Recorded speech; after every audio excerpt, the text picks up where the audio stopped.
Chris, thank you so much for sharing your time with us today. And I also want to thank Mike Humphrey for arranging the meeting. Mike's going to be leading the discussion today. But first of all, our gun violence prevention team has prepared some questions, but I imagine others in attendance may have some questions as well. So please put your questions in chat or raise your hand and wait to be called on. But before I turn over the meeting to Mike, I have a brief statement. The League of Women Voters is a nonpartisan political organization that works to empower and educate citizens on ways to improve government.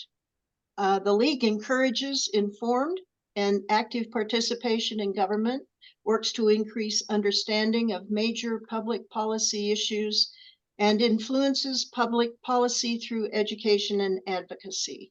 We do not support or oppose any political party or candidate. And I guess that's what we're here today to do. So, Mike, the floor is yours. Wait, are we going to introduce ourselves? No, or not? let's not do that. No, we're not. We're not going to do that.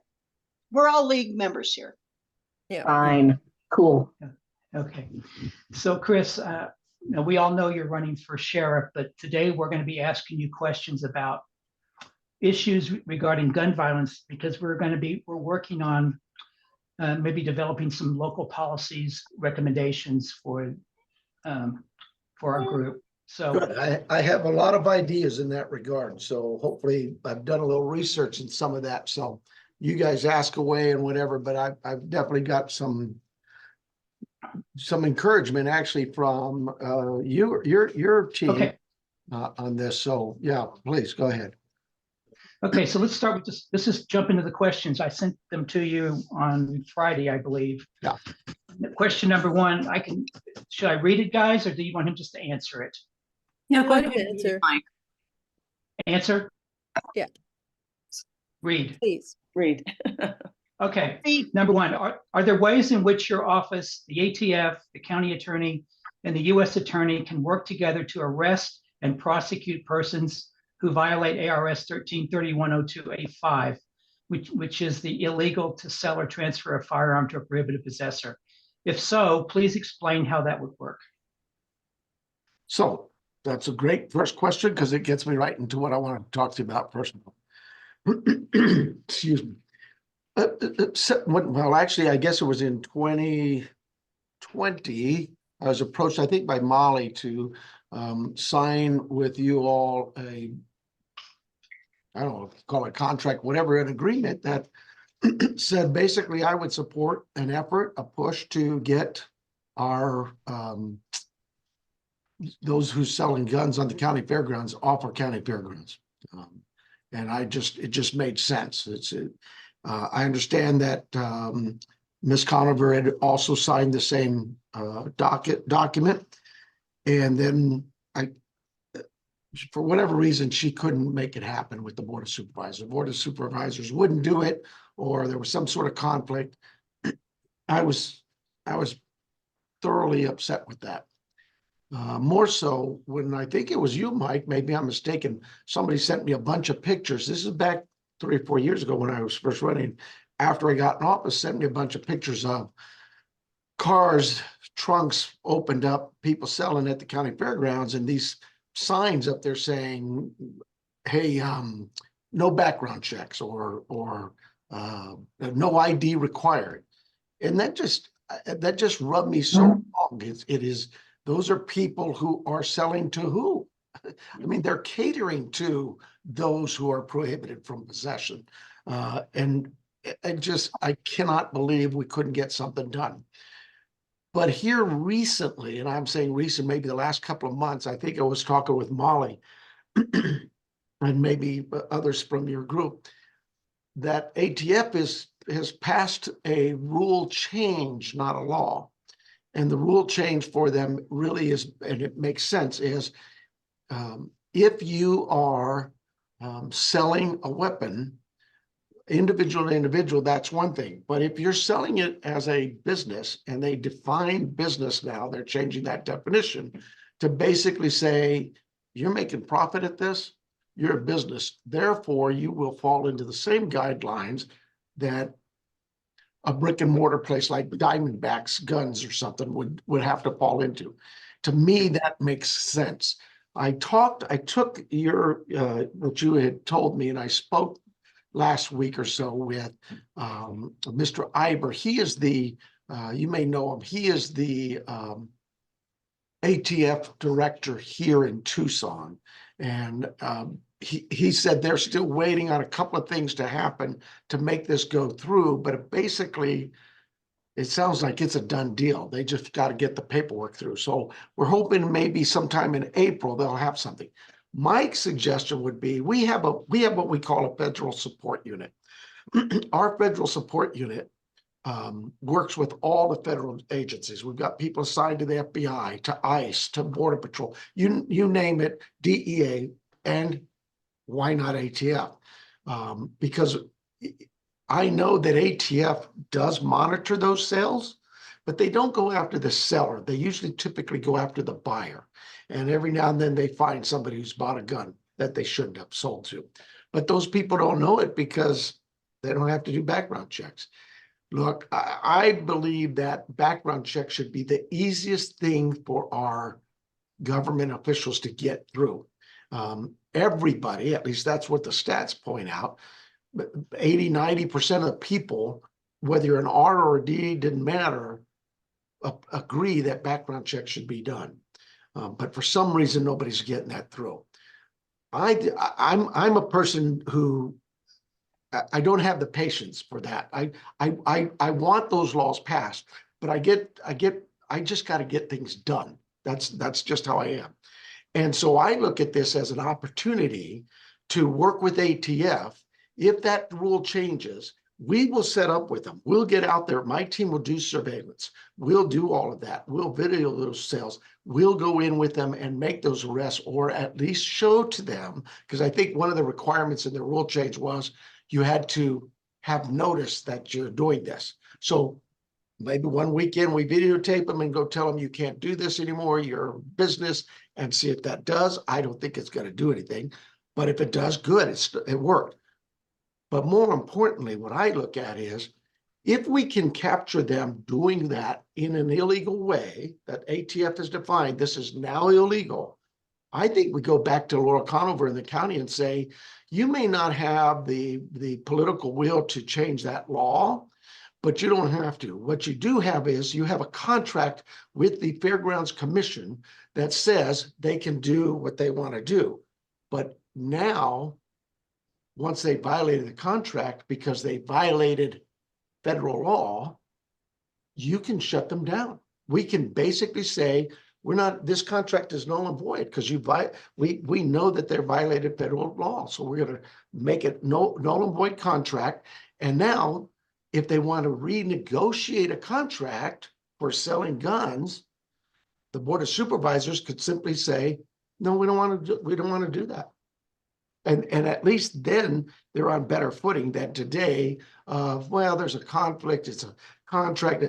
The contract always has it out. So that's where I would like to see this go is let's get that rule change completed, then work with ATF, make some arrests, go back to the board and say they violated the contract and make that whole thing null and void and just get rid of them. They want to sell guns somewhere. I want to stop them all over, but at least we can make a small dent in saying you're not selling them on county property. And on Did that answer non-county, your question, Mike? it does about the gun show, and thank you, because I think those of us who have been working this issue are kind of looking to that rule to kind of be the ticket to unlock the key to the gun show problem. But I also wanted to, the intent of the question was also to ask you about working with the FFL dealers in town to, if they've identified people that are coming in and buying firearms that they believe to be straws, is there a way they can work closer with your office and ATF to begin stopping those people before the guns do harm? Yeah, so the federal firearm, the FFL, Federal Firearms Licensing, that is all controlled by the federal government, ATF. ATF does the inspections of all those businesses. They go in and out of them periodically. I don't know how often, but that is their role. That is not the sheriff's role. In fact, if you knew of one, if you as an individual said, I know that this guy sold a firearm to somebody who was prohibited, then and you called the sheriff, then we would probably contact ATF and go with them if they needed us. But that is their job. I don't need to be in the middle of their job. We have a big enough job already, but clearly we would work with them on anybody who's doing that. Okay. Any other follow-up questions on one, or should we go to number two? I don't hearing nothing. I'll go to two, Chris. What role? Emily what role has something, but she's not unmuted herself. Oh, Emily, go ahead. I can't hear you. You're muted. Talking to someone else. Oh, she may be Okay. talking. I think she's speaking with, she's got another phone call. Okay. that she's Question two, dealing with. what role does your office play in working with other agencies to ensure that firearms and CCW permits are surrendered by persons who become prohibited possessors? How high a priority should this be? Well, when we're talking about taking guns away from prohibited possessors, it should be extremely high. What we do is typically, if you're convicted, for example, in a courtroom, the courtroom, that conviction itself says you are an unlawful prohibited possessor. The only way we know that is through the courts putting that into the system. And then when we come across, hey, Chris Nanos, and we run him into our systems, it would show that he's not to be, that he's a convicted felon, that we know he cannot possess a firearm. But as far as actually going to everybody's house that's been convicted and removing weapons, that doesn't occur. If a court order, I think you have a question there about court orders for particularly those with domestic violence, where they say you need to surrender your weapons to us. That occurs, but we don't go and search their houses. That's the courts deal with it completely in terms of they issue a court order. Say Mrs. Nanos and Mr. Nanos are divorcing and there's a family fight or something, and Mrs. Nanos petitions the court saying Chris Nanos should not have a weapon. It's very dangerous, violent, whatever. The court says, you're right, we agree. And they order Chris Nanos to surrender his guns to the local law enforcement. Usually it's the sheriff. I don't get that notice. The court doesn't send to the sheriff that Chris Nanos had to surrender it. That Chris Nanos may show up one day at our property evidence room and say, I have a court order to turn in my gun. Here it is. We know that because he's volunteered it, but we don't go out. What would happen is if I failed to turn in my weapons, even though I was ordered, Mrs. Nanos may know that, hey, he didn't do that because his weapons are still here or they're in his car or whatever. She would go back to the court and tell the court, Your Honor, he didn't do what you ordered him to do. He's in violation of the court order. Then the judge would say, Chris Nanos, you're in violation of court order. They would issue a warrant for my arrest for violating a court order. That would be in the system, and any deputy who stopped Chris Nanos would run him and say, he's in violation of court order, he's under arrest. Does that kind of probably sounds longer than you wanted it to be, but that's how this system is designed to work. Meg, do you want to jump in? You want me to ask a follow-up?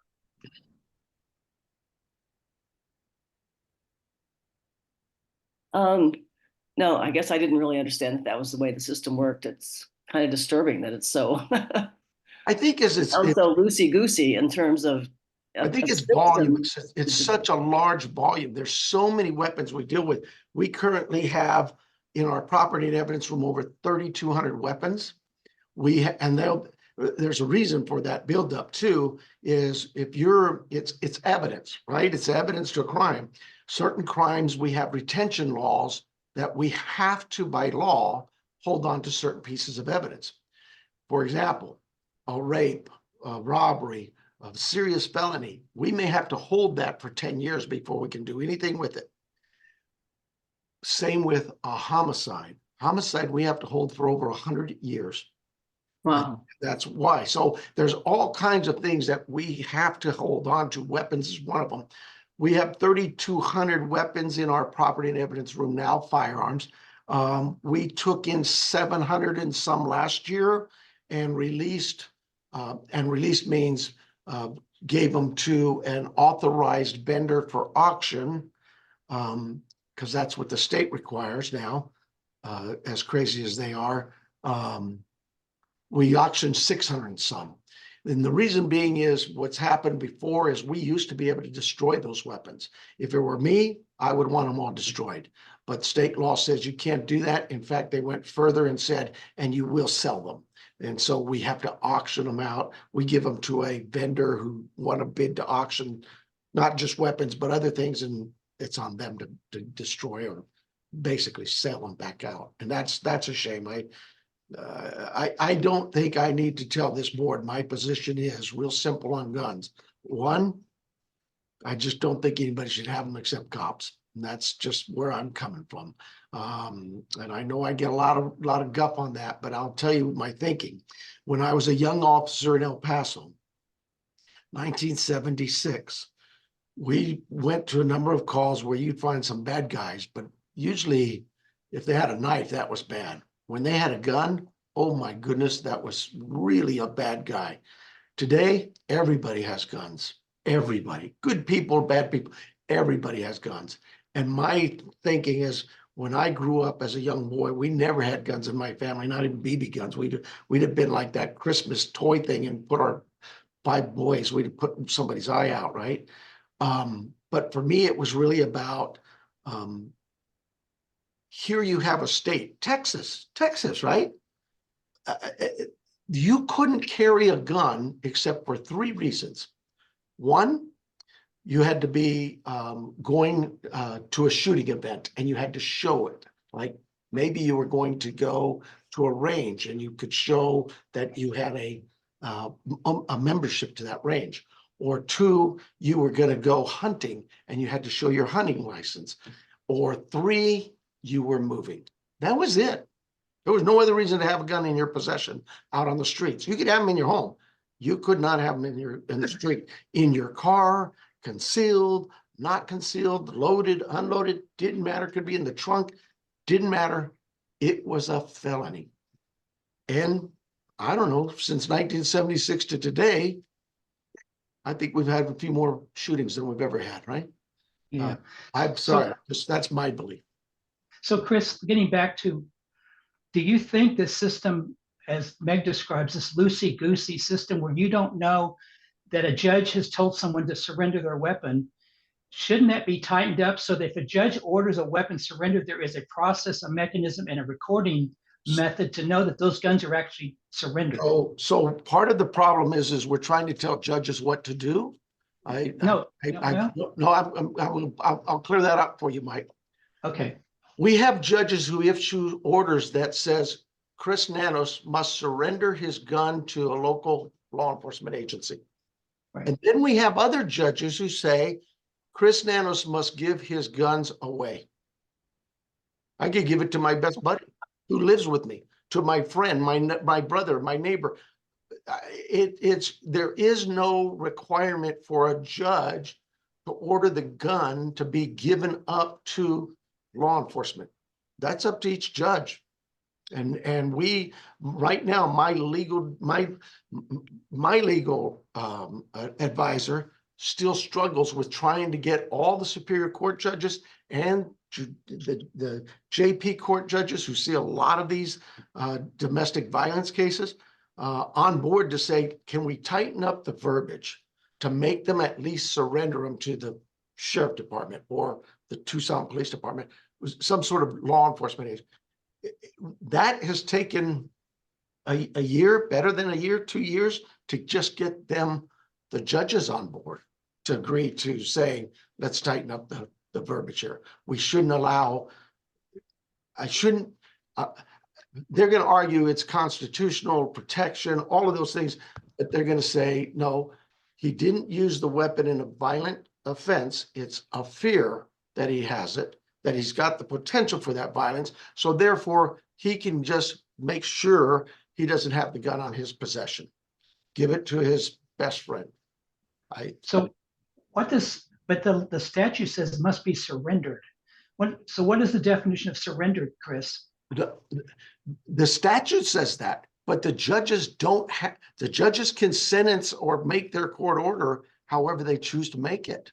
Wow, that's disturbing.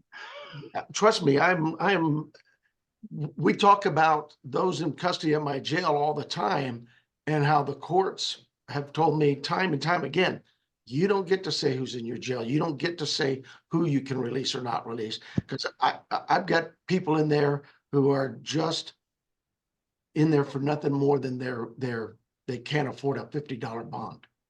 Yeah. Wow. Okay.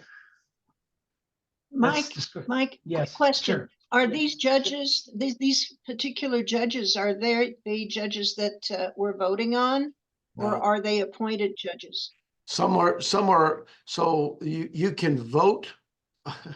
So let's break it up. JPs, Justice of the Peace, those you vote for.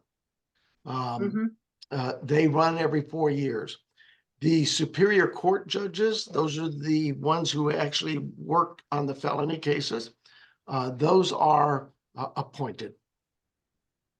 You have a voting for them to say you approve or disapprove of their record, but that doesn't do anything to get them dismissed or even retained. That goes before the state bar, and from there it goes to the governor's office, and they have a process in place to remove judges. But I can't think of a judge that's been removed in Tucson in years, not Superior Court judge.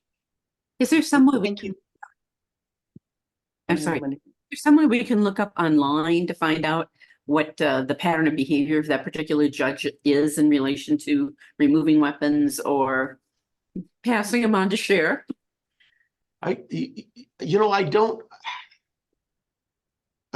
know you can make public records requests and ask for everything the court's done, but do they actually track it in the way that would help us? It's probably going to take a lot of work, and the courts aren't going to do that work. They're going to make you do the work.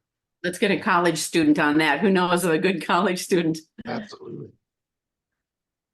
I just wanted to add, there is a bill, and I can't remember if it's a concurrent resolution trying to get this on the ballot, or if it's a bill that's still working its way through the legislature, basically to undo the current process for judge retentions, to kind of make it impossible for us to have any say-so as to whether or not they're doing their jobs. And civic engagement beyond voting does what they call gavel watch, and they track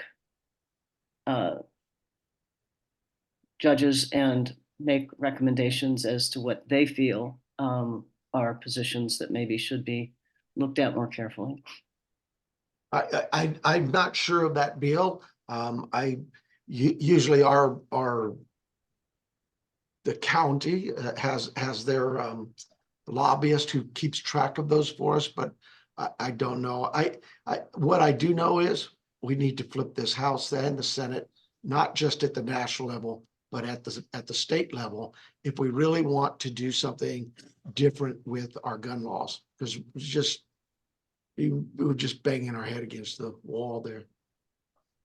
I have a question. Would it be a county issue with these judges, or would it be at the state level to get them to, to do more about this gun thing?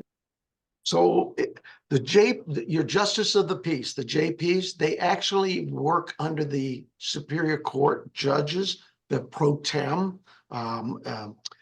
Bergen was the pro tem. I understand he's leaving and not leaving the system, but he's going to step down from pro tem, and Judge Liskey will take over. I hate to confirm that for you, but I think that's where they're headed. Judge Liskey's got in my opinion, a great record, a great track record. I just don't know her position on guns and gun violence. I do know her position when it comes to judicial reform and our incarceration rates and those kinds of things. So Chris, could Judge Liskey order the justices of the peace to make sure that firearms are surrendered properly? So I believe they can, that they are the overseers of the JPs. But remember, you have some JPs, and not some, all, the JPs will sit there and tell you they're elected officials, just like some of our sheriffs will tell you, and they're constitutional this, that, and the other, and you can't tell us what to do, which I don't get that either. Okay. Should we go on to number 3, guys? Okay. Number 3, Chris, how would you characterize the current attitude in your office toward the role your deputies play in enforcing the removal of firearms and CCW permits in situations such as protective orders? I think you just answered it, saying your deputies don't do that, right? Well, They don't go and take the guns? they do, but not in, let me say this. First of all, I'm probably an anomaly, particularly as sheriff, to be somebody against our current situation with the Second Amendment and guns and that. I have a building full of probably a lot of Republican conservatives, because that's what cops typically are. But I will say this too. They also know their jobs, and they also do them with great heart and great compassion. And more importantly, they follow the law. I don't think that their political lean has anything to do with enforcing the law. I believe that if there's a court order, there's a petition, anything at all that says this individual shouldn't have a gun, they're going to follow the law. They will remove that weapon. We just had 2 deputies just before Christmas, 21 and 20-year-old young kids, deputies, get in a wrestling match with a third individual who was a prohibited possessor. And they are literally on top of each other, all 3 of them. 20-some rounds were fired in less than 10 seconds. Those 2 deputies are lucky to be alive. They have a heck of a battle ahead of them in getting just back to being normal, much less getting back to being a police officer. It's going to take some time. That should have never happened. That individual should have never had that gun. And yet we had, in minutes, we knew that he was involved because of our abilities to be involved with NIBIN and using technology. He was involved in another incident in the city of Tucson just days before. Same kid, same weapon. And yeah, you're just not going to sell me that more guns is safe and better. I remember, I've been doing this for a long time, and I remember times when I never carried a gun outside my house, even though I was a cop. Now I don't leave my house without a gun because you just don't know what's going to happen. There's so many of them out there. Okay. Should I go to 4? Can I ask one question just before you do that? So it has always bothered me that law enforcement doesn't work with gun safety people like Moms Demand Action, because I mean, it would be to their benefit. I do. That these criminals do not have guns. I work with all of those in Moms Demand Action and all of those groups that are just like me. They just want a safer community. That's it. And that public safety, that's what we're supposed to be about. And so, yes, Ms. Taylor Green, Molly McCassin, all of them, those who were at January 8th, I don't know. I don't know that there's people remember, but I was put in charge of that investigation. And that was just a sad, sad day for this city and for this community. Okay. Okay, number 4. The Oh, situation. Meg has. Oh, go ahead, Meg. Sorry, I've got myself muted here. With respect to question number 3, I met a couple of days ago with my local representative and just was talking with her about some legislation I'm hoping that she might introduce in the coming session. And one was related to an extreme risk protection order. And I know that there has been one introduced here a number of times, but I was looking at it from the perspective of what other states who have initiated these protective orders have accomplished, and how they primarily have been able to enforce them. And told her I felt that that was a really important component to include in any legislation, but that she obviously would need the backing of the law enforcement community for that to be successful. So she said that she would be willing to talk with you about what your office would like to see to make it something that was functional as well as, logical for your office to be able to follow through with the enforcement in the case that guns were, if we get the language to be shall issue for the judge a court order. Yeah. And then have something to follow up on that if they don't. But also just how that could work in the process. So if you're So let me tell you what we're doing in that regard for those Okay. orders, particularly domestic violence. So I think it was 2 years ago. Pretty sure it might have been last year, but I thought it was 2 years ago. Myself and one of my detectives, and Mike Bugowitz was the detective. He did all the work, trust me. I just went to support. He had contacted at the time Vicky Steele. And Vicky and I had worked on a number of things with mental health and those Yeah. issues. And so she championed for him, and got us before a committee and got a bill passed that lengthened, did what we needed, and that was to lengthen some of those court orders of protections for the emergency orders of protections is what it was. You could get an emergency order of protection beforehand that was only valid till 8 o'clock in the morning, and then you had to go back to the courts and get another, and that was just crazy. So we got that through. So whoever this representative is, please, they may contact me. We can maybe help get that lobbied as well. And I think he or she probably needs to know it's me, because sometimes I draw negative political fire. I don't have the weight that some people think I do. And so that's okay. I can always push from in a quiet corner. But if I need to, I have no problems going to the state and telling them, this is where I believe we should be. Okay, yeah, thank you very much. That's Representative Nancy Gutierrez. You may know her. I do. She Often at the mom's events and things like that. Yeah, So, she pushed through the gun ordinance that the county just did. And I don't know, I don't know what you've heard from anybody on that end, but the gun ordinance came to me for support, and I just said that one, I support anybody who's got any effort to do anything to reduce the number of guns out there. But for me, it really was about, it wasn't enough.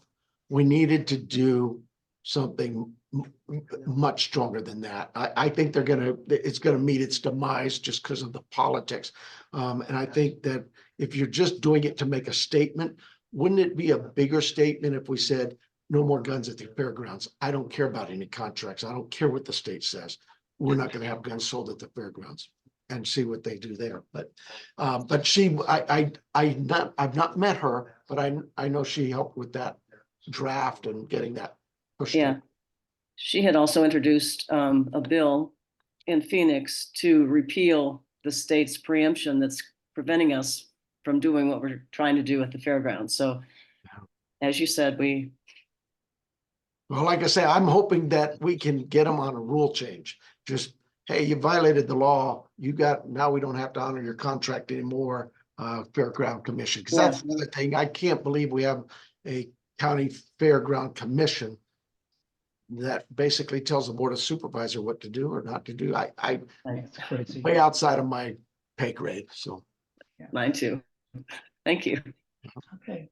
She's a good rep. When I was up doing the ARMA thing, Arizona Medical Association representation, she was really listened to all this stuff and was really on the same line of thinking that we're on. good. Yeah. Okay. Question 4 then. in situations where firearms are ordered to be surrendered, what is the time frame in which this must occur? Who is advised when this is completed? And is there a public paper trail, or should there be? Well, the timeframe is really up to the court. In their court order, they could tell you immediately. They could typically, I think we see like, I don't know, within 72 hours. It really, everyone, there's no consistency in what should be that time frame. Is it so? Now I'm hearing somebody says, well, there is one that says 24 hours is a box they can check. Yeah. So yeah, 133602 G4 says 24 hours. But I've seen court orders say, and maybe there's a reason. Hey, I'm in Phoenix and won't be in town for a couple of days, so they can extend it. But by statute, apparently, you have at least 24 hours to turn it in. What was the other part of that question? It says, just to get the time frame, who is advised when this is completed? That the gun has been surrendered. The courts are advised of it. But that we don't even, if you came to the sheriff's department and turned in a gun with a court order saying I've been ordered to turn it in, and we have that, then we may communicate with the court. But if we don't, if you've never come to us, the only one who's communicating it, and that may be part of the court's idea too, is you will turn this into the sheriff and you will bring a receipt to me showing you've done so within 24 hours. And so if you didn't do that, then the court could again find you in violation of the court order and issue a warrant for your arrest.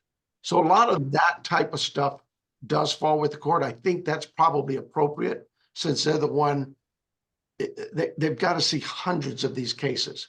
I don't know that my team, we have enough to do. Yeah. 24 hours from what?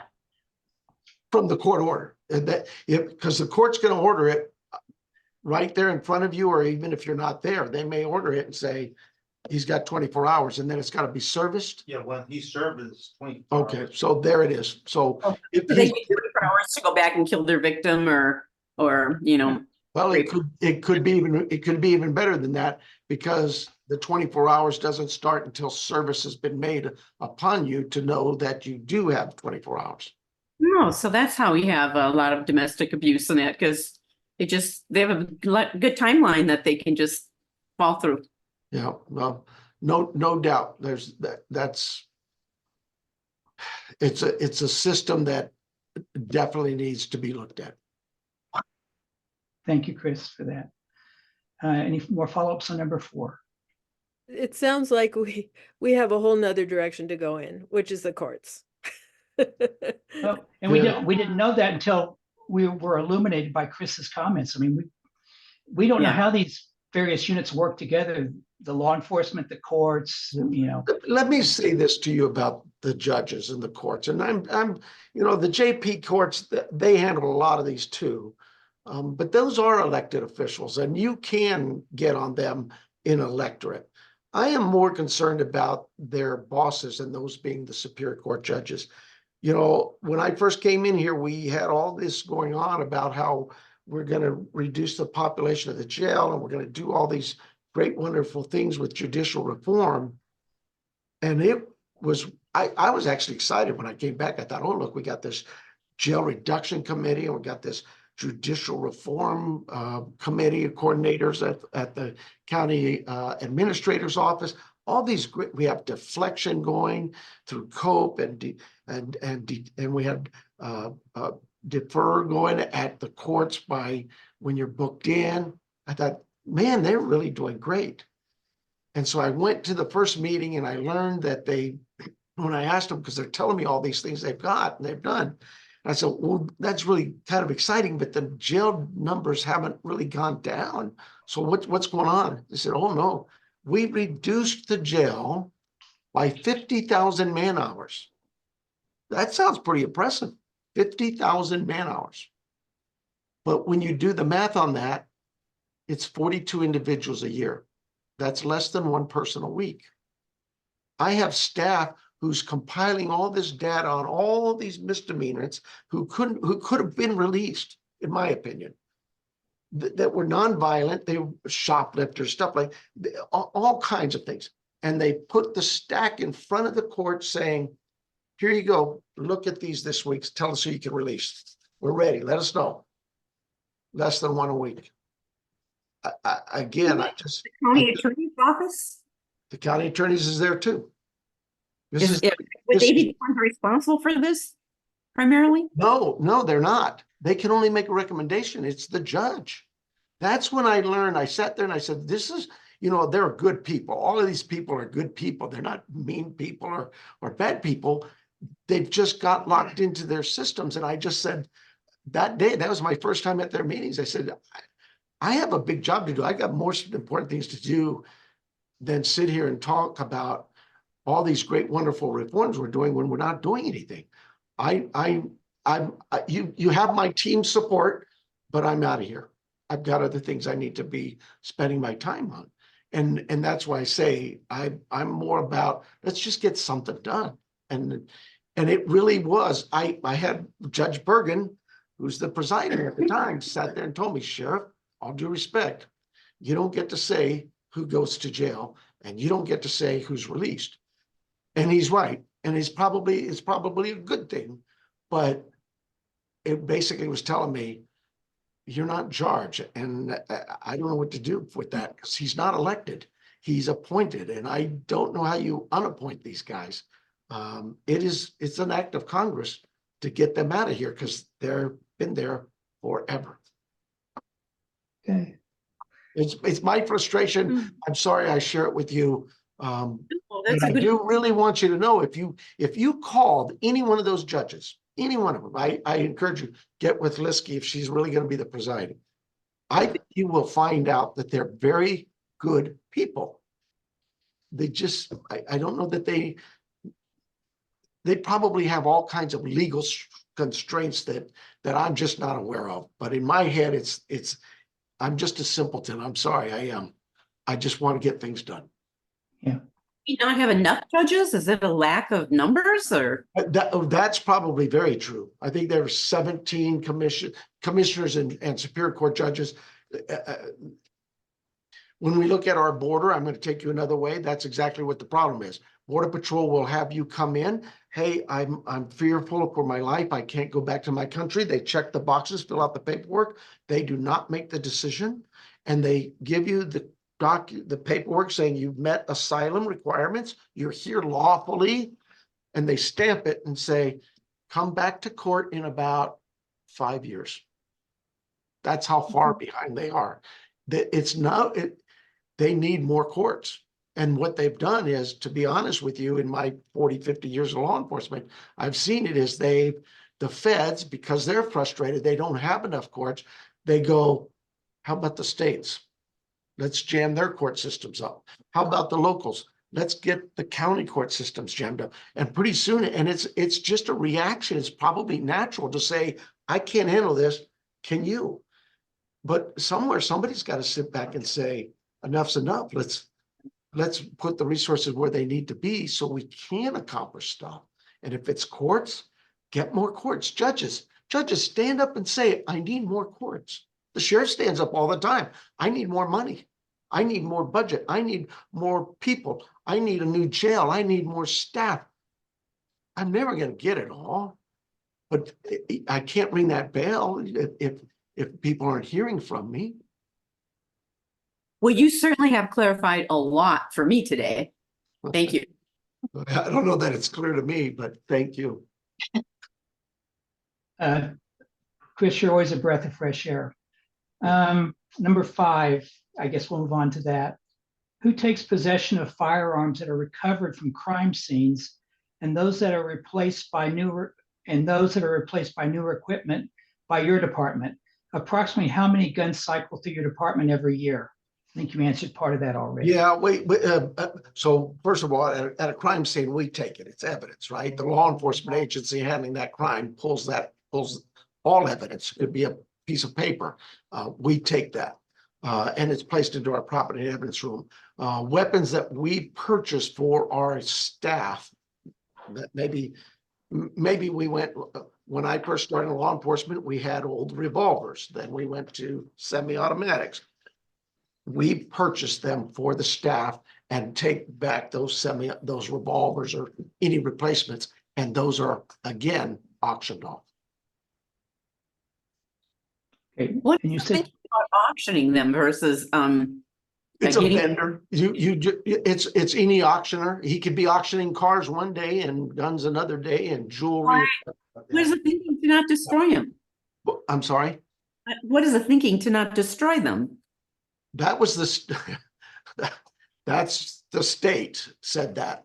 That's why I said initially, we need to change our House and Senate at not just the national level, the federal level, if you want new gun regulations, because it just, I don't know, why do people say I'm a constitutional sheriff and wear a submachine gun across their neck? I don't know, but they think they have a need. We can trade in our guns for new guns as well, but it's always whoever we're dealing with as a vendor, they have to have that federal firearms license. So we can't just, we don't sell them out willy-nilly, but it does go to pick a vendor who sells guns, Diamondback or. Procurement, remember, Yeah. there's procurement rules. I'm being reminded that there's procurement rules, county things that we have to follow. I get that, but the bottom line is I just as soon destroy them, but somebody says I can't. Wendy, We don't have enough guns out there. We only have 300 million people and 400 million guns. Wendy, guns are people too, I guess. Right. Um, I remember when I'm sorry, a little bit of humor here. I remember when I worked at Keno Hospital and things were really getting bad and they just would not sharpen the surgical instruments. We just got so frustrated. We would just throw them away. We'd use them in the operating room and then instead of sending them down to get them sharpened, we just throw them because then we knew we'd get new instruments.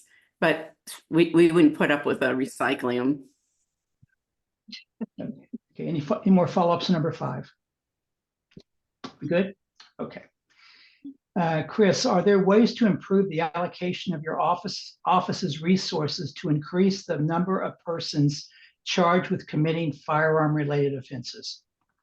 Like I say, I always could use more bodies. That's, when we came, I left here in 2016 with 1,686 individuals in seats, bodies that got a paycheck, 1,686. I came back in 2021 and we had 1,282. Why? Because my predecessor felt it was very important to be fiscally conservative and stay within his budget, and he quit hiring people. So much so that, that's what we're paying for now, is that it takes 40 weeks to train one deputy. And in that 40 weeks time, his attrition rate was over 3. That's over 1.5 a week. So if he wanted to hire 40 people, he'd have to train 60 because attrition would eat it up. He didn't think that way. And so now we're stuck with those crumbs and have to make it work. And we are. Where our jail, which was really bad shape, down 200 and some COs, they are today over 100%. My deputies in April will have the largest academy we've had in decades of 60 some deputies. And those deputies, when they come out, that'll get my commission side, my deputy side, to 98%. So we've still got a ways to go, but it's been a struggle, especially when you consider nobody was coming back to work after COVID. The whole labor force was gone. And yet I happened to have a team that just knew how to recruit.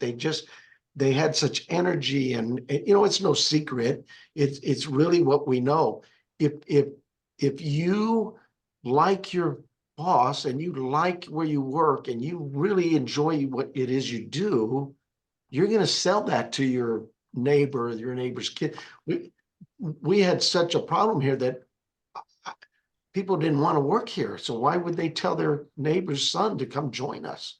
It was really bad, but it's turned itself around. I wish I could say it's all me. I did it. It's not. I have a team of people who are really committed to serving this community because they work here, they play here, they live here. They're a part of this community. That's wonderful. Any more follow-up on number 6? Okay, we'll go to 7. Explain steps that your office should implement to improve public education about firearm crime and domestic violence enforcement activities. So every piece we do, when you talk about creating a new unit, one of the things was we have a lot of detective units that work with violent crime. For example, our domestic violence unit, our homicide team, our sex crimes team, our robbery assault team. They all work with violence in different areas, but they also do another piece. When I speak of community policing, it's not just always about enforcement. We just put together a traffic team, our special enforcement team, SET. It's a team of 8 guys, 7, 8 guys and gals, and they're out there at the busiest intersections at the busiest times of day. They may write tickets. I hope you don't get one, but they may be writing tickets, but that's not their goal. Their goal is to be seen, be felt, be present. Because what happens when I see a cop car, what do? I do what you do. I look down at my speedometer, right? I want to make sure officer presence matters. And that presence can be one of enforcement because sometimes there does need to be accountability, but it can also be one of education. We have pamphlets made out to talk to people about concerns in traffic and how distracted driving and DUI and all those things. We do the same with our domestic violence teams. One of the things you need to know about our domestic violence team, somebody had asked about these court orders that come in. We don't do much with domestic violence when that we have a team from our domestic violence unit that's set aside specifically for enforcing those court orders, the compliance checks. They will go to the house, and oftentimes, as unfortunate as it is, they find the guy is back in the home. He's not supposed to be there, and the girl or the wife or the girlfriend is protecting him. And it makes it tough, but we don't care. We have compliance checks for those individuals, and if they're found to be out of the court order, we will arrest them. So there is a little bit we do more than just wait for that court order. When it comes to certain type of violent crimes, domestic violence is one of them, because we know the lethality assessments. We're doing it with our school resource program, school resource officer program, big education push on. One thing people don't realize, we got together with Tucson police when after Uvalde, the shootings there, we said all this finger pointing, we said that cannot happen. That we took, because I have some great regional partners, all the law enforcement leaders in this community. Chad Kazmar, Chief Kazmar are our best friends. In fact, please remember in your prayers, he lost one of his officers yesterday late at night in a traffic accident. So, but we work together on all kinds of fronts, and our school resource officers, we said, you know what, we can't be Uvalde. We all need to be on the same page. We all need to be training together, and we need to train together so we know not just what we're training, but we also have to have the schools involved. And so we got all 14 school superintendents into a room here at my office with Chief Kazmar and I to talk about active shooters at our schools and how we need to address those problems and how we need to be on the same page. Lethality assessments. One teacher might see a Facebook post and say, that's not threatening. And the other one might say, that's threatening. So we got everybody in the room together. What was impressive to me about that meeting was all 14 superintendents in that quick said, we're with you 100%. We like this. And it's the first time they'd ever been in the same room together. Wow. And What? now they meet every month. So it's yeah, we do a lot of educational pieces in everything we do. And it's not just gun violence, it's that's that community policing efforts that I want to push out. Why don't we have So- a bike patrol downtown anymore? That's not mine. That's but first of all, if I was on a bike, I'd hurt myself, but that's Tucson Police, and I'm sure they're stretched pretty thin with staffing, and it's really about where do we need our teams at? I do want to put a kudo into you, Chris, about your pullover protocols that you and I worked on several years ago, where there are actually informational stickers that drivers can put into their cars that tells them what to do if they're pulled over in a traffic stop, so they don't create a situation where the officer feels threatened or the deputy feels threatened. So you get through your traffic stop in a safe way. Chief Naz was very supportive of that program. Well, Mike, I have another program that you'll be impressed with, and it's not mine. It comes from Chief Chris Olson from the U of A, and they're dealing with, I think it's called Star Blue or Blue Star. And for those individuals who suffer from autism and seeing those red, blue lights flashing at them, and they put a sticker in their windows of the car so the officer knows what they're up against, and maybe they tone that stop down. That education piece works both ways. Yeah. So getting back to one of your earlier answers, if the new ATF rule goes into effect, and if you guys enhance your enforcement at the gun show, would there be public education associated with that to let the public know that if they have any intention of trying to illegally sell a firearm, that you guys are going to step in and charge them or arrest them or whatever? That would be, I haven't given much thought on that, because that would be a strategy to deploy. What is our goal? Is our goal to alert these individuals that we're out there watching and that they behave? Or is our goal to end the sales there? Yeah. Rather catch them doing what I think they're doing and what we know they're doing. You don't want to warn them. Guys. Okay. No. Once we make the arrest, then we can make a public announcement. But I would leave that up to ATF, because they're going to be the enforcers. We would just be there with them. Okay. Any more follow-up on 7?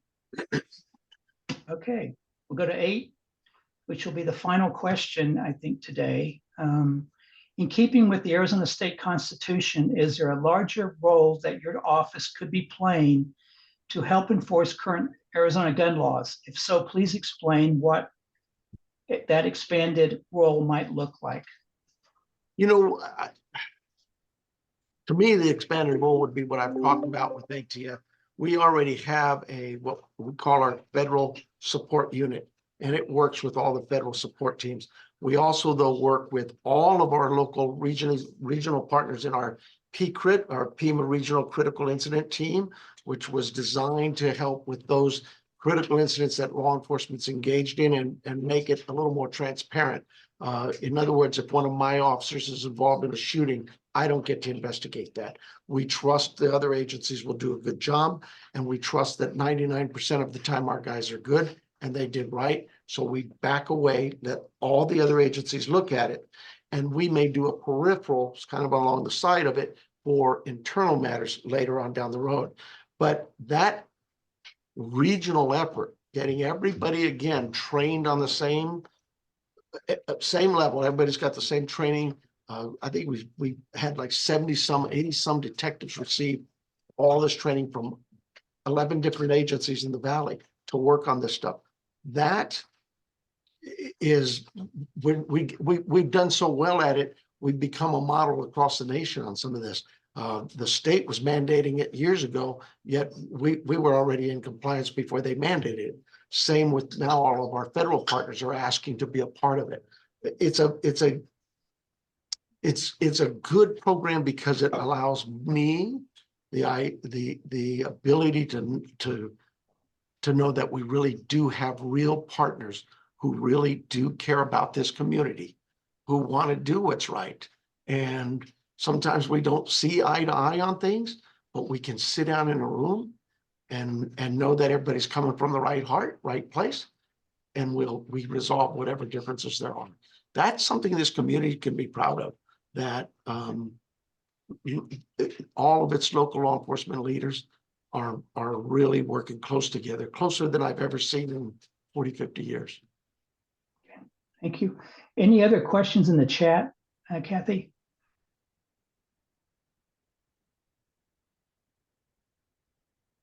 I You're don't think muted. No. in the chat. Okay, Okay. no. I will really thank you for opening our eyes and sending us in a new direction, which is the courts. You know, we do need to ask some questions about that. You bet. Any other comments, guys, and before we let Chris go? I guess how can we support you, Chris, as on your directions? Well, Citizens here. well, I'm running for office again. I guess I could use a vote.